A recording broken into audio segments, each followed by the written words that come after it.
אז בעזרת השם נעשה ונצליח, והשם עלינו ברחמיו וירביע. Today we're going to speak about the source of the prosperity at home is the woman.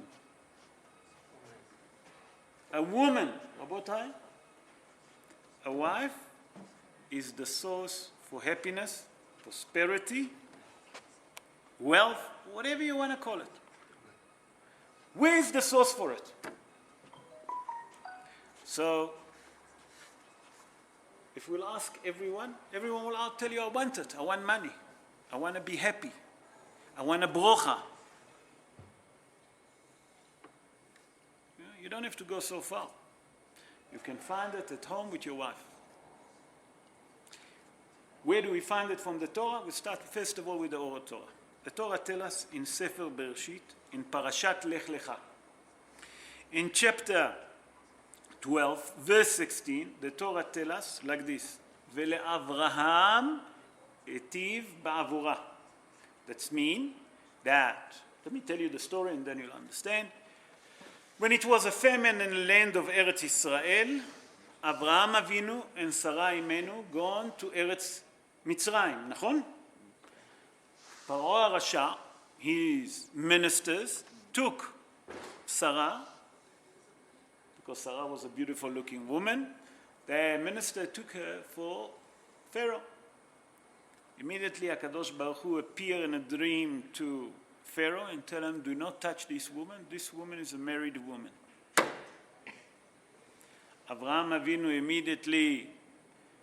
Pharaoh immediately came to Abraham and said, what, you want to cause me a problem? In the meantime, that night, the Egyptians suffer. They got plagues. Anyway, in the morning, Pharaoh came to Abraham and said to him, what are you doing to me? Take your wife back. Why didn't you tell me that that's your wife? Why did you tell me that that's your sister? So how did Pharaoh pay Abraham? He given him cattle, you remember, animals, giving him gold, jewelry. He become rich. That's one of the things that Abraham become rich. Also Sarah. So Abraham benefit from Sarah Imenu. That's the first source. Yes? I agree with everything you say. But the fact that the Torah tells the truth is shown by this thing. Because even a tzaddik, like Abraham, what more of a tzaddik can do wrong things? And he did a wrong thing. I mean, I know the justification. But one should always acknowledge that even a tzaddik, even Moshe. Mm-hmm. I didn't understand. What are you trying to say? I'm just saying even a tzaddik can do a wrong thing. No, for sure. אין צדיק בארץ אשר יעשה טוב ולא יחטא. There's no, the Gemara, Hazal tell us, there's no such thing that will be a righteous in this earth. A righteous, a tzaddik. Righteous is a tzaddik. ולא יחטא, that he wouldn't sin. We're human beings. We're not angels. That's why we are above the angel. Do you understand? Angels, their status. They don't eat. They don't have Yetzer Hara. What do they have? What problem they have? Do they have to fight for Parnasa? Do they have a big case in the end of November that they don't sleep at night? Do you understand what I'm talking about? What do they have? Anyway, so we see the source from the Torah. I'm going to bring now 2 Gemarot and 3 examples from each Gemara. The first Gemara that I'm going to go backwards now. I'm going to start with Baba Metzia, and then I'm going to go to Yevamot. Usually Yevamot come before Baba Metzia. And Gemara Masechet Baba Metzia, in page 59, folio 1, Hazal tell us what is the source for prosperity. A person to want to get prosperity in his house, want to have prosperity in his life, want to have simcha, that means joy, brocha. One person here, tell me that he doesn't want a brocha. There's no such thing. Here's the source. The first source comes, Amar Rav Halabo. Rabbi Halabo say, listen what he said. Le'olam yeh adam zahir bechvod ishto. Rabbi Halabo say that a person always should be careful with respecting his wife. Why? שאין הברכה מצויה בתוך ביתו של האדם אלא בשביל אשתו. that all the brocha that the person have in his house is from his wife. You want a brocha? Respect your wife. Honor her. You have a brocha. Here's it. Second one. De'amar lehu Rabbah. Rabbah was a sage. Rabbah said lebnei mechuzah. What it mean bnei mechuzah? To his congregate. When he used to give a shi'ur, he used to say to the member of his people, where he used to be in charge, he used to say to his congregate, Ukiru lenashaychu, ki kehachi tidit'asharu. You want to become rich? Say Rabbah, that was a sage. Honor your wife. What does it mean, honor your wife? Give her money. She want to buy shoes? Buy a shoe. She want dress? Buy a dress. She want makeups? Makeups. Perfume? Perfume. Jewelry? Jewelry. Give her money as much as you can. Dehachi de tit'asharu. What does it mean the tit'asharu? That you become rich. So the first one was brocha. Now the second, to become rich. The third one, Amar Rav. Rav say, Le'olam, forever. Yeh adam zahir bo'ona'at ishto. That the person should be very careful not to deceive his wife. Why? שמתוך דמעתה מצויה עונתה מצויה. That means if you deceive your wife, deceive not really cheating, upsetting her, causing her to cry, causing her to drop tears. Rabotai, 1 tears. If the wife cry, that's it. Lo alenu. How much sorrow a person bring to himself. That's Gemara Baba Metzia. Yevamot. The Gemara in Masechet Yevamot, in page 62, folio 2, and 63, folio 1.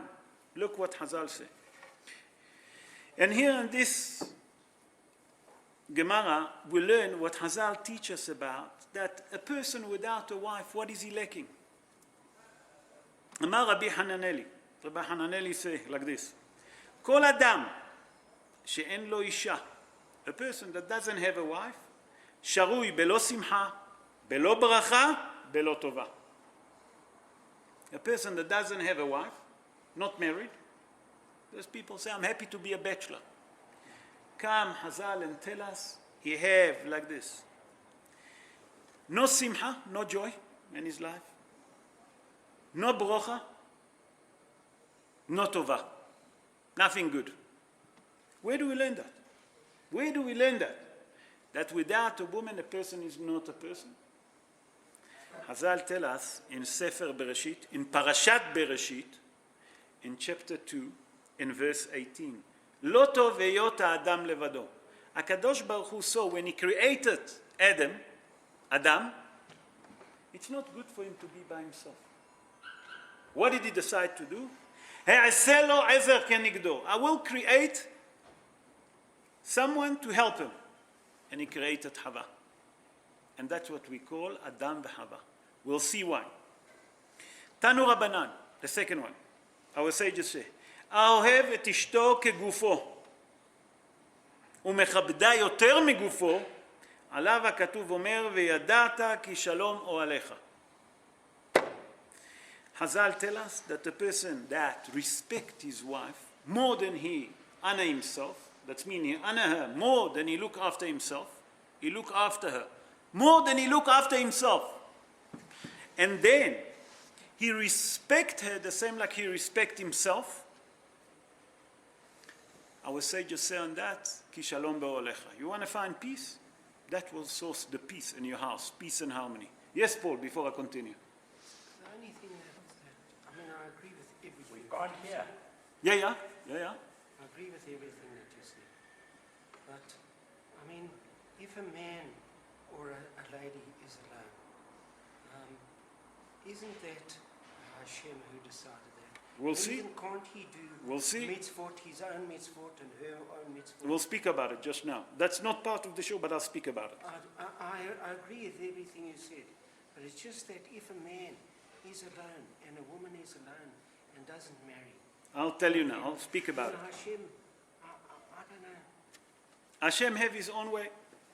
Amar Rabbi Elazar, the third source. Rabbi Elazar say, Kol Adam she'en lo isha, every man that doesn't have a woman, eno Adam, is not a man. That's in Yevamot 63, folio 1. You don't understand? I'll explain. I'll get the source, but I don't understand it. I'll explain. I'll explain. Thank you. Hazal say a man that doesn't have a wife is not a man. Why? הקדוש ברוך הוא עשה לו עזר כנגדו.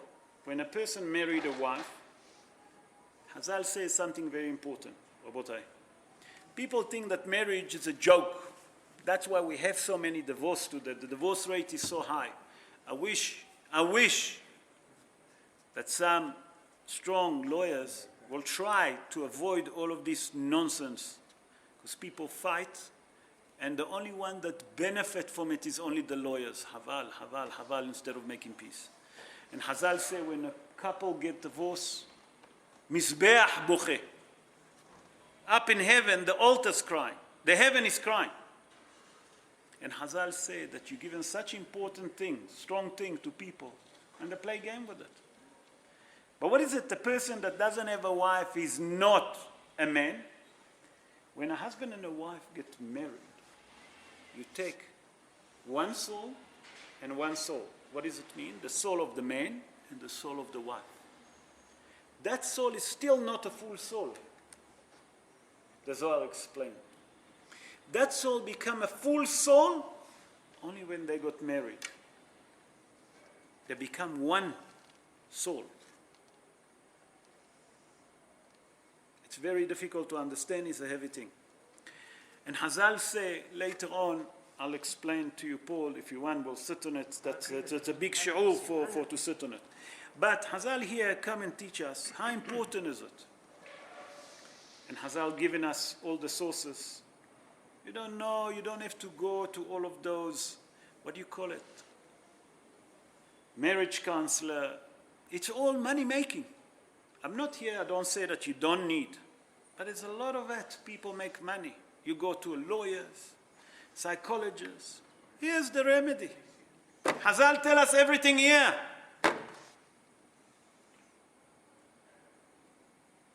Respect your wife. Honor her more than you honor yourself.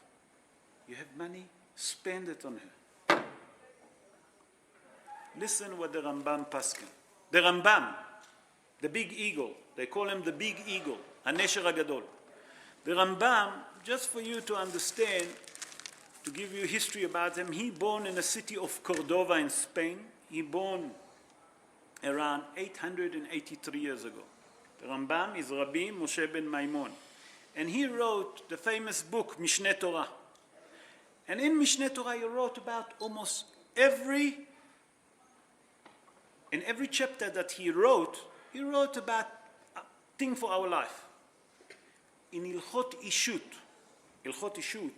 that's how a husband and wife should respect each other. Listen what he said.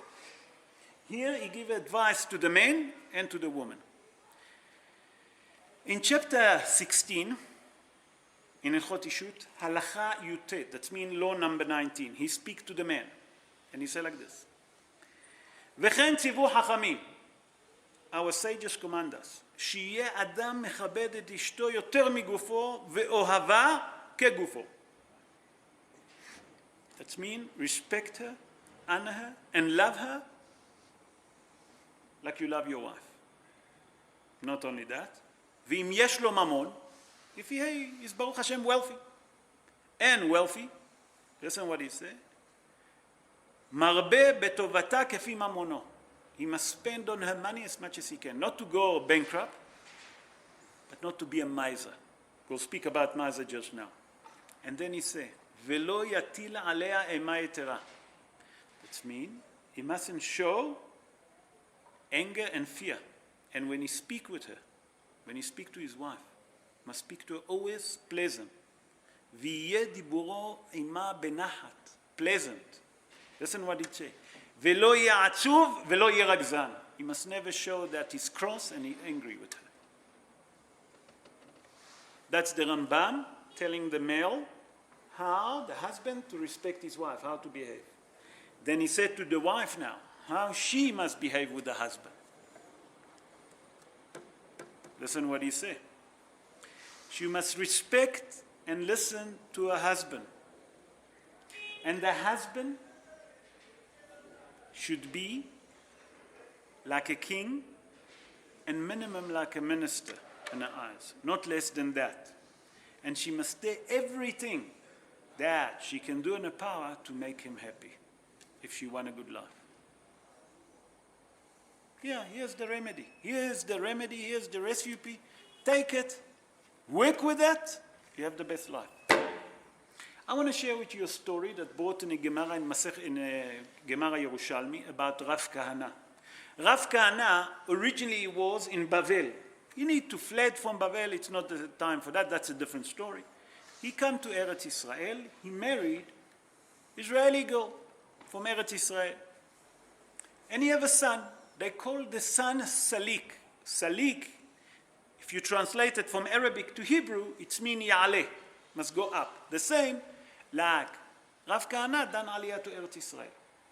When the son reached the age of 5, they make a big party to that son. And the Gemara tell us that that day, Rav Kahana wanted to take him to the Heder, to the school, to learn Torah. The wife objected. Why you objection? She said, I cannot allow my son to go to a school. Rav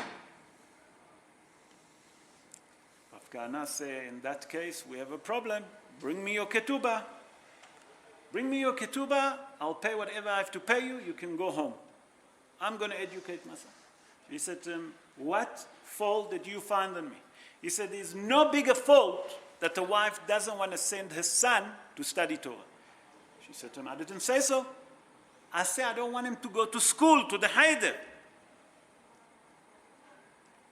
Please, Rav Kahana, find a teacher, find a Talmid Chacham, bring him home, we'll give him a room, I'll cook for him breakfast, lunch, supper, I will wash his clothes, everything. Just, I want to hear my son. I want to see my son. I can't be without my son. And that's what Rav Kahana done. He gone and he hired for 15 years a private teacher to teach his son, and he learned Torah. And the wife kept, and she cooked, she looked after them, she looked after that Melamed because they given him a room, and he stayed with them. That's the story briefly. What's the Musar here? And that's what we should take. Sometimes we all think that we're right, and we may be right.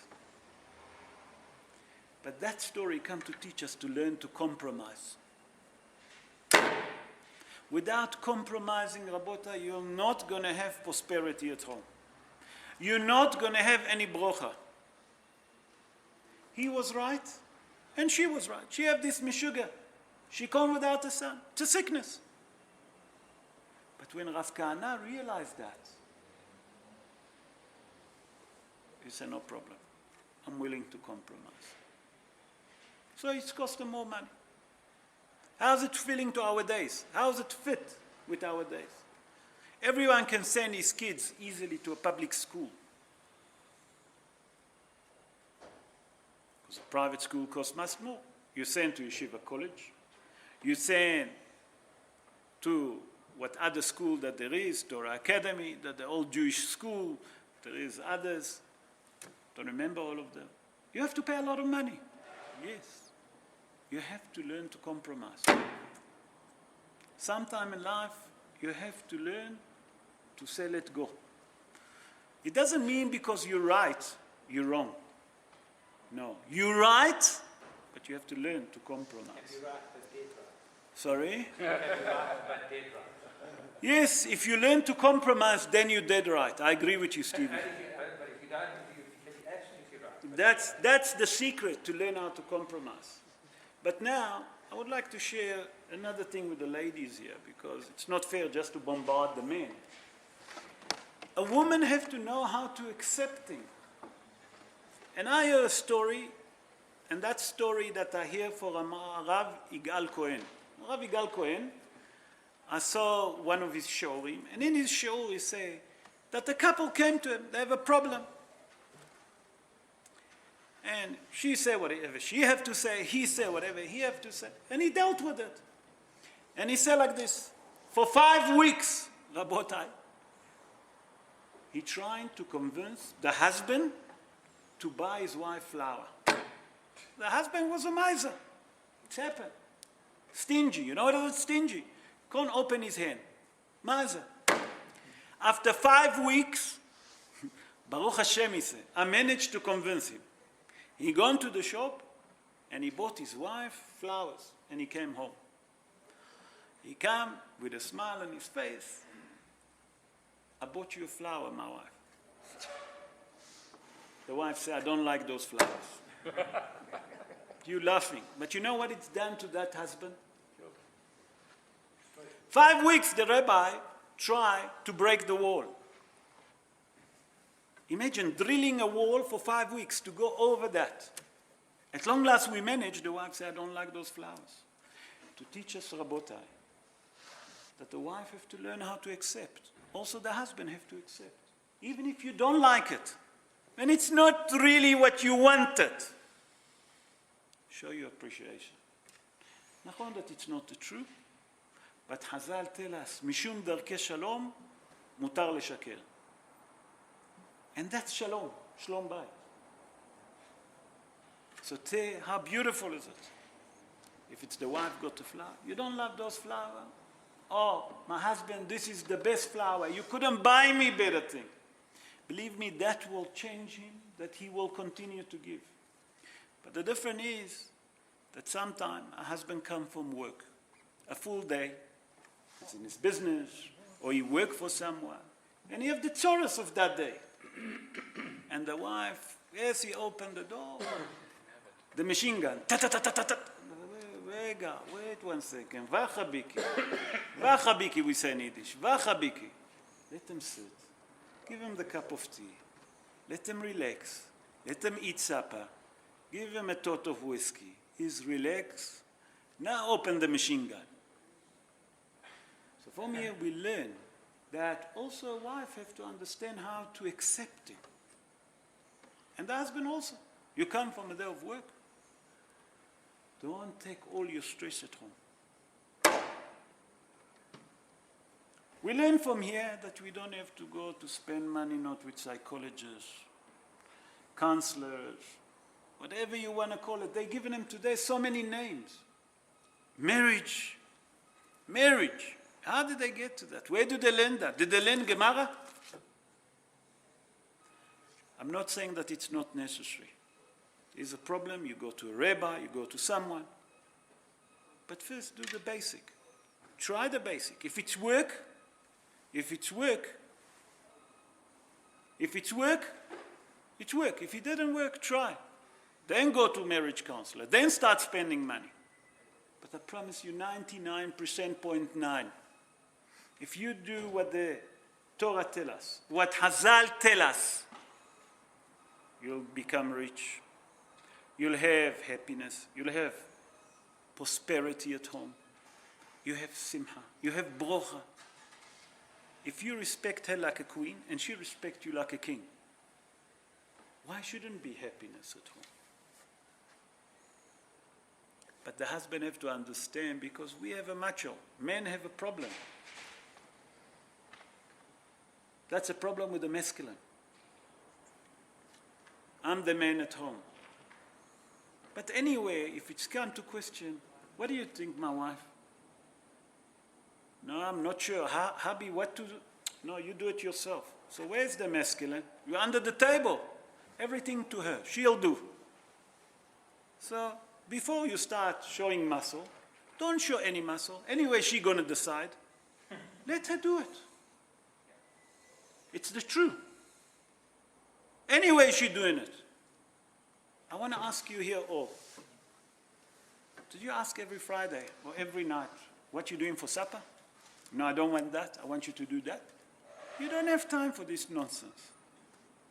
What time you fetching the kids? No, don't fetch them in that time. Go fetch. You go to the Pick and Pay. You go to the grocery shop. Do you know what's cooking? You know what the price is?